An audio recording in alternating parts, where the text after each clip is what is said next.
Ladies and gentlemen, welcome to a special feature I like to call Part-Time Pro Tips and Tricks for Halo Reach.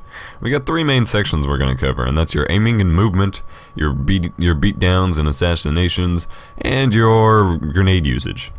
Getting into the first section here, your aiming and movement is probably one of the most important skills you will have in the game, other than, well, being able to use the controller. And granted, these are going to be tips that you've heard time and time again, but that's because they are the most important for you to practice. Practice, practice, practice. You need to learn to aim for the head. Headshots only. Play a bunch of Team SWAT and you will quickly learn that headshots are very important.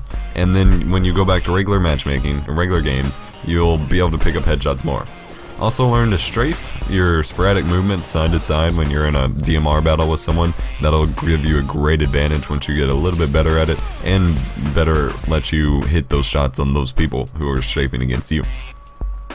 Also learn to jump properly, like jump for escaping and jump to get better vantage points and maps. You wouldn't believe some of the crazy jumps in different places you can get to just by jumping.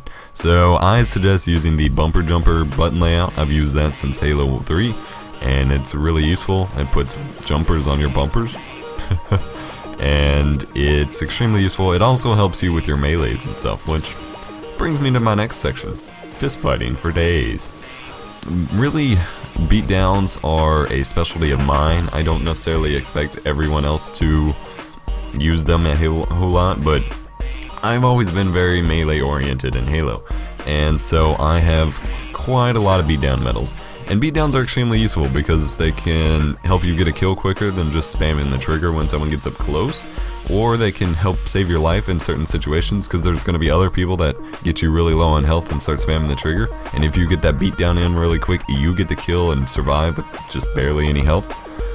And it's a lot of fun when you're running around with the sword or something like that. So if you're having trouble with really close quarters battles, then I suggest trying out the beatdown and seeing how it goes for you. Grenades in this game can be your strongest strategical advantage in Halo. Whether it's sticky grenades or frag grenades. I prefer frags, to be honest, but that random up close stick is always very satisfying. Just learn to bounce them at different angles and get them up at your opponent. Learn to drop them at your feet when you're about to die and you have nothing else you can do.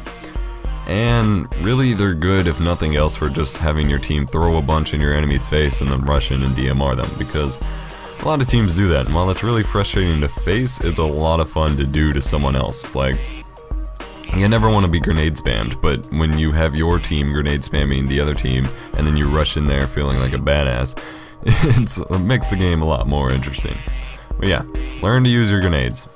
One last thing is to make sure you're doing all of this in matchmaking, because if you're not doing it in matchmaking, then you're not going to have the same intense battles and the same reflexes, the same drive to do as well, and it's not going to produce the same results at all. If you're just derping around in a custom game, it's not going to be the same as, like I said, with the headshots, going into a match of Team SWAT where it's headshot or die, and you have to learn in order to continue playing.